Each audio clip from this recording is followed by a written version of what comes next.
in Romans chapter 12, starting in verse 15. And it says, "Rejoice with those who rejoice, weep with those who weep, by being of the same mind toward one another, not being haughty in mind, but associating with the humble. And do not be wise in your own mind, never paying back evil for evil to anyone, respecting what is good in the sight of all men. If possible, so far as it depends on you, being at peace with all men, never taking your own revenge. Beloved, instead, leave room for the wrath of God, for it is written, violent vengeance is mine, I will repay, says the Lord. But if your enemy is hungry, feed him, and if he is thirsty, give him a drink. For in so doing, you will heap burning coals on his head. Do not be overcome by evil, but overcome evil with good." Really, I started in verse 15. I'm not really sure why the editors indicated that 14 was the beginning of a thought. I have a paragraph marker there. So if you guys have that, I don't really know why the break point there. I really don't.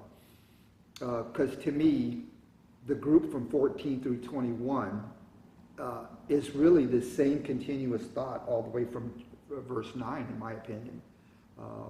Is how you should react to one another, how you should be. And so that one to another, I guess I should ask this question. Who is really this for? Paul was writing this to someone. Yeah, I think until this verse, it was more the brothers, other believers. Other believers. Your fellow believers, whereas now it's everybody. Yeah. So you think that starting from about 14 on is to everybody, or Yeah. still he's pulling it out of context? What gives you that clue? What's the Because the print of the Bible put a little paragraph break there. so with every paragraph break it's a whole new okay. Well, I think it also starts, you start using different language. The words become different, right? You start using words like persecute, blessing those who persecute you. You wouldn't think brother to brother that someone would persecute you. From 14 about heaping burning coals. Yeah. About taking vengeance, the vengeance of God. So I think that language changes a little bit with these, with this section here. Yeah, from 14 on, it's just concerning people who do wrong to you. Mm-hmm. But I don't know if it's written to a separate audience. It's still written to his believers. Oh, no. The believers, not his believers, the believers. Yeah. But he's talking about a different crowd, if you will. So his relationship with others, your quote-unquote enemies, which may or may not be believers. I mean, you could have internal strife. Sure. But I think you can still, you and I are having a conversation and I'm talking to you, and at some stage, some of the stuff I'm saying is applicable to other people, and not just to you. Right. I think, and I agree with that part, that he's broadening not really the audience, but who he's talking about. Right. The audience is the same. But he's still talking about The application is different. Yeah. Right. You're talking. Because I don't necessarily believe that he's asking for non-believers to treat the enemies correctly. No. Which is what I thought I heard you kind I of wasn't imply. trying to imply anything. I'm asking the question. Yeah. Who's he really talking to? What? Well, I guess I think that was correct. Where he is talking about non-believers and now as well as believers. Right. Yes. But he's he's still addressing the believers. Yes. Oh, yeah. The letter still has the same audience. Right. So Yeah. he's talking to these brothers on how they should react Yes. to others, Yes. whether that's other brothers or Even the non-brothers. worldwide. How they Is that- deal with conflict, I think. Up until then, he's talking about love and being patient and kind and all that. And then, but when they encounter conflict, this is how we should handle that, and I think that's why that's a separate thing. That's true, because you did say earlier, he was talking about how brother to brother you should interact. Mhm. So this is how you as a brother should interact with non-brothers or No, I non-brothers. think even if brothers, they'll have a disagreement about something or a conflict, Mhm. Oh, true, but true, still- yeah, it's applicable there as well. yeah, don't let it escalate, Yeah, yeah. I just, yeah. But I think it's a whole, to me, the words and the language are different. It's more of a confrontational, Right, okay. Yeah. reaction, not necessarily the way you should react, but the way that someone is acting towards you. All right. you know. But, Steve, Yes. Matthew chapter 5, I think about 38. I think that's right. Maybe, I think it's like 38 4 verses or on something. retaliation. Yeah. You've heard it said, you've heard that it was said, an eye for an eye, tooth for a tooth, but I say to you, do not resist the one who is evil. But if anyone slaps you on the right cheek, turn to him the other also. If anyone would sue you and take your tunic, let him have your cloak as well. And if anyone forces you to go 1 mile, go with him 2 miles. Give to the one who begs from you, and do not refuse the one who would borrow from you. Okay.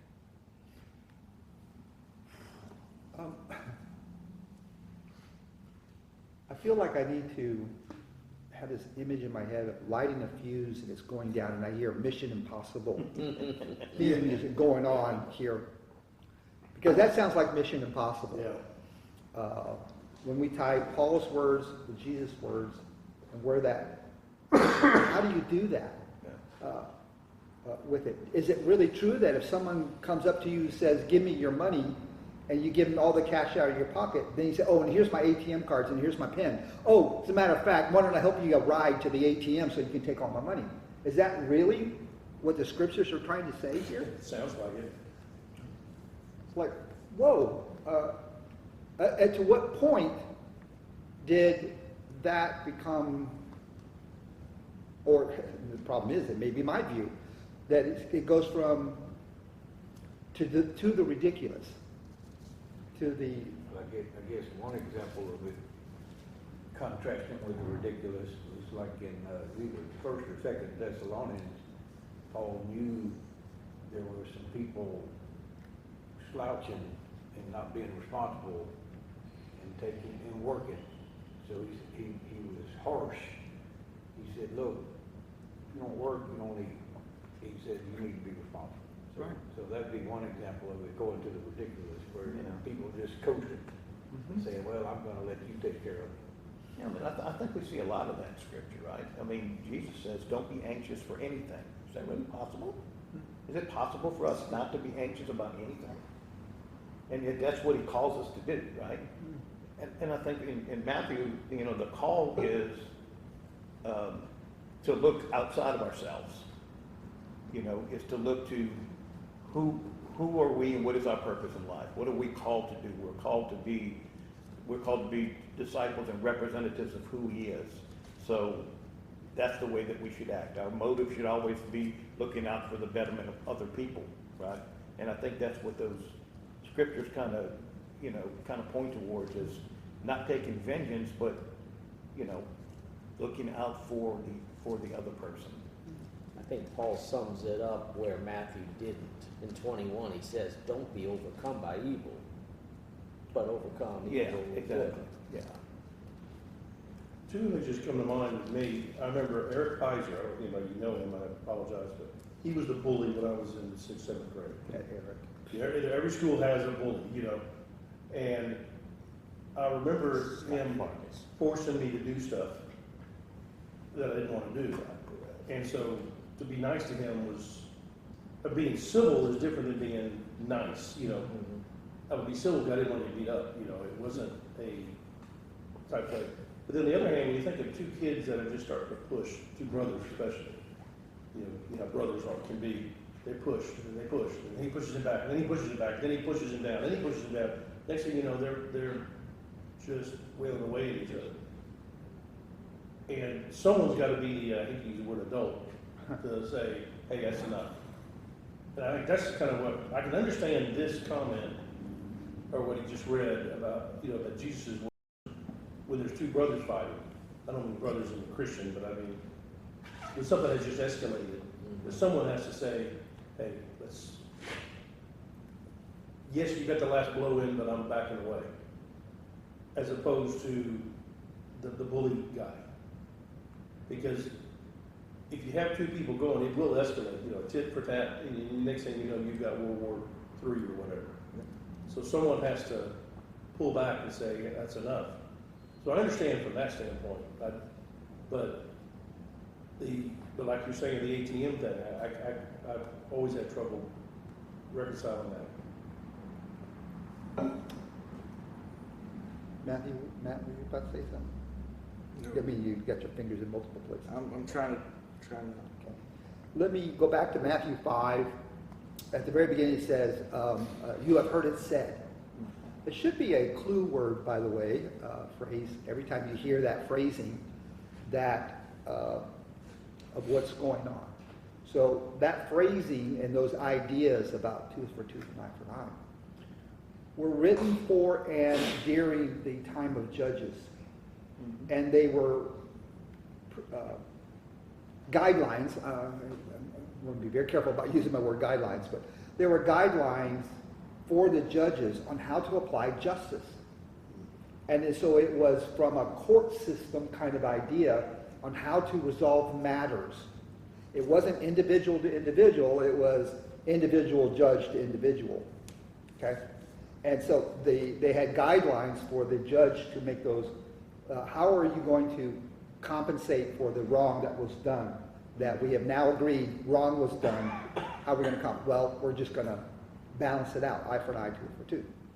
Well, over the years, that idea soon became to individuals on, oh, well, if that guideline works for them, it ought to work for me, eye for an eye, tooth for tooth. I'm going to apply that. And that's how it escalated to not a very good thing. So when you see, you have heard it said, doesn't mean therefore it applies to everybody, but rather I'm not getting rid of that rule, that guideline. That's not, Jesus is not saying I'm getting rid of it, but I want to clarify where it came from. Okay. What it meant. And this is what it meant. We get to hear, and we're not going through a judicial system. This is person to person kind of thing. So we're not talking someone stuck a gun at me, and so therefore I ought to be giving my other money. Because that's not going through a judicial system. Right. That's a one-on-one. Well, it's actually not a one-on-one. It should be. It's a criminal offense. Yeah. So it should go through the judicial system. So I think that's where we get this clarity, or hopefully we got some clarity, that we're talking about one-on-one things, not a criminal thing. Okay? Is what we're talking about. And he's gonna give us a means, we just haven't gotten there yet. Yeah. God has given us a means. Yeah, exactly. Give us the means, you say? I mean, yeah, he gives us the means later on in chapter 13. Right. Yeah, okay. Talking about subject to government, stuff like that, yeah. okay, I got you. But the comment, I don't know if that was in Matthew or what we just read, I think it was in Matthew about the guy asking to walk 1, walk 2 Yes, that's miles 5. or Yeah. whatever. But I think that was a law at the time where the Roman Right. Had to walk, soldiers, had whatever to it walk is, a mile. they could carry their pack. Right. Was it a non-Roman citizen or a Roman, I forget how the rules work, but Non-Roman. basically, Yeah. they were required to carry a mile, Citizens. but not after a mile. So they could put it down and walk away and not have any ill effect. I think what he's saying is,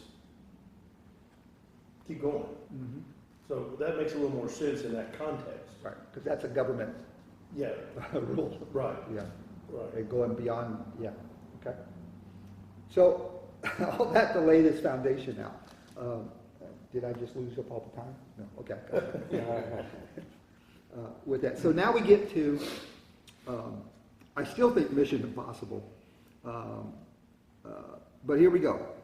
We just finished with blessing those, bless those who persecute you and do not curse. 15, rejoice with those who rejoice and weep with those who weep.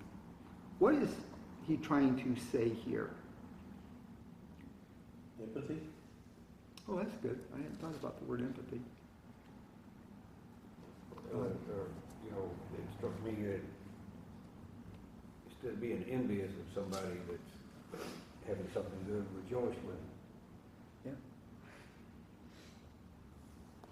Yeah. And it's,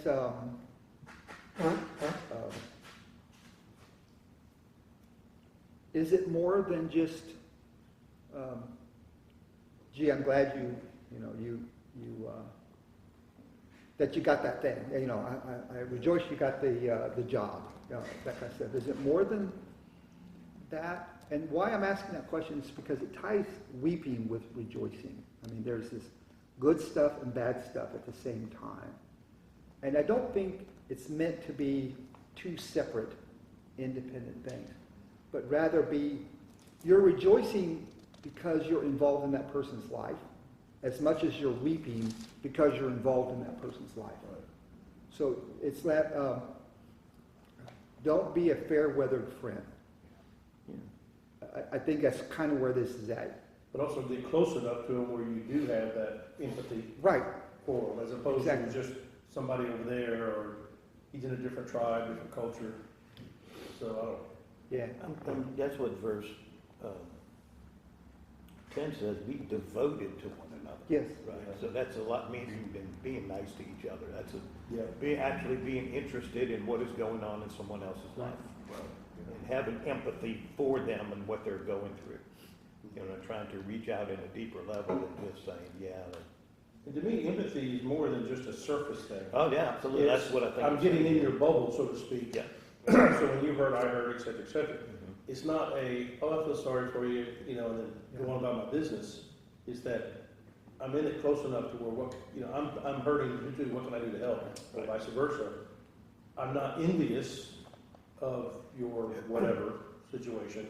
I'm happy for you. You know, and that's that empathetic, if that's a word, Mhm. being built, empathy being built. Right, and there's a sincerity that comes with Yeah. that people feel on the receiving end, Right. right? That sincerity rather than just a, That's that, half-hearted type. why we have the word sympathy versus empathy. Yes. Those are two different Yeah, things there. right. And And we earlier in the chapter, it's talking about we're all members of the same body, so Yes. it's, in the community of Christians. okay, so now that you said that, I'll go back to the question: who was this written for? 4 is Two. Who was it written to? Who was it written for? Yeah, two, The- four. Well, it's written to believers. Okay. So many believers, yeah. And 4? Who's it written for? I know it's not a trick question. It's written for believers, To do something, to do something. right? Instruction. Instructions, right? Okay, so it's supposed to be applied to these folks. So we get into 16 then. He gives you the how-to, maybe that's the way to say it. 16, by being the same mind toward one another. Oh, so we just have to agree with everybody. What is this? Does everyone have being the same Mine mind? says live in Yeah. harmony. Live in harmony. What other words are there? Mine says be of the same mind Same mind. towards one another. Oh, yeah, okay. I'm going to write that different in my Bible. How can you be of same mind? Live in harmony. Living in harmony. Well, it's the big stuff. This is where very rarely is talked about it. There's the big, important stuff, be the same mind. You have the same goals, your same values. Doesn't mean you always eat the same thing for every meal as that person. There's important stuff and not important stuff. And they never really differentiate. They think, well, if I'm in the same mind, I have to believe every single thing they do. And that's not, I don't believe what he's referring to. But the big item, basically the difference between denominations of evangelicals. We believe in the big stuff, God, salvation, etc. But there's a few minor things that we may disagree on. But in the grand scheme of things, there's not only gonna be Baptists in heaven, I'm convinced of that. I know, that may be sacrilegious. Even on And- film. And it's the big stuff, being of the same mind on the big stuff. I know I didn't say that, but that's kind of my, Yeah, And being able to disagree with someone and not have it lead to hate, yeah. which is a crazy concept today. Yeah. Do not be wise in your own estimation, Yeah. it says, right? Romans, So be able to associate with everybody. Romans 15, may the God of endurance, encouragement, grant you to live, excuse me, in such harmony with one another, in accord with Christ Jesus, that you may, with one voice, glorify God and Father of our Lord Jesus Christ. So, So is- the purpose of, in unity, glorifying God. So ultimately, that's what we're here for. so is that the one mind? That goal Yeah, I think so. Yeah. there? To be able to set aside the differences that you may have, or opinions that you may have for the ultimate good, Okay. right, for unity. And is it just about a particular topic, or is it an attitude towards I think each it's other? an attitude. It's an attitude. Because I see that in the next set of words, Right. right there, about this assumption, being of the same mind toward one another, not being haughty in mind, as mine says, but associating with the humble. Yes. I need to look up what haughty means. I never really use that in a normal conversation. High-minded, just, well, I think it goes along with that, not being wise under Wise, your own yeah, estimation, yeah. Being the smartest person in the room. Too big for your britches, the way my grandmother used to say. Never forget about being the smartest person around. I've never had that Sorry. problem. I'm having so many one-liners come in my mind. I can't get that out. It's this attitude of, or is it an attitude of you acknowledging that you don't know everything, that you are not the end to every decision. It's two different things. Two different, right? It's because I have met people that if they say it, everybody should be at that level and believe it, Yeah. right? It should be at that point, and that you look down on everyone that does not agree to that. And that's fine if you're hierarchically the boss, you know, on business decisions. But, Is it? Well, let's challenge that thought for a second. well, when the Even for the CEO says, boss? we're gonna do this, yeah, you have a certain level of challenge you could do, but it's still the policy of the, Oh, so you're not saying from the CEO's perspective, you're talking about from the well, whoever. employee You perspective. talking about, Yeah, from the employee, yeah, from the employee's perspective, if the boss says something. subordination Yeah. or I think we- instruction. Right. I think we get into that in the next chapter, right? Yes. Yeah, that whole idea of. Yeah, But from the boss's point of view, oh, yeah. do they have a superiority over others? Some bosses. Not just context. They have an authority. They have an Yeah. authority as Right. opposed to, And, yeah, uh, and there is responsibility that comes with that That's authority. right. Yes. Yes. Yes. All authority has a responsibility, Yes. that's right. Right. so things like, I watch management a lot as I, in the corporate world. And I can tell quickly when a CEO or some high-level person treats others that are lower. And I'm not talking about like a typical worker within his organization. I'm talking about like how they treat the janitor, how they treat people who are, their job is to open the door. In Japan, there's actually people who have door openers. That's their job. Yeah. And how they treat what we would call a lowly Yeah. position. And I think that's the kind of attitude is how they treat them. I think we get back to the whole purpose of this letter. Right? The whole purpose of this letter was to bring harmony between two groups within the same body, Right. right? The Jews and Gentiles. How do you bring that together, right? The Jews have different backgrounds and different ideas that come with them. The Gentiles have their own set. But there has to be some way to bring commonality to this and to push down all of those differences and have one mind towards what we are ultimately looking to do, right? I mean, the idea of the differences in denominations is a good example of that, right there. What is our main focus within denominations? Is to glorify God, to serve Him in the way that we can best serve Him, the way that we're called to do. So in this, we're called to put aside those differences and be able to converse with one another, with that background of what our ultimate goal is. I mean, I know I don't believe a lot of things I believed when I first got saved. I thought I was right back then, and over time you find out, man, I really don't.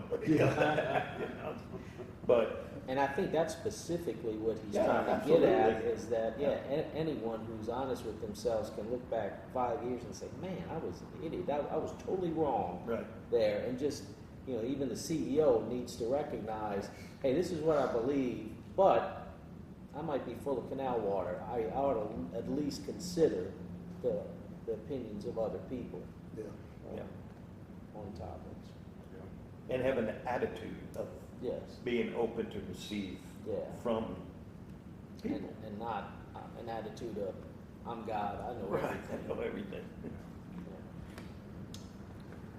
I think that guy worked at my place.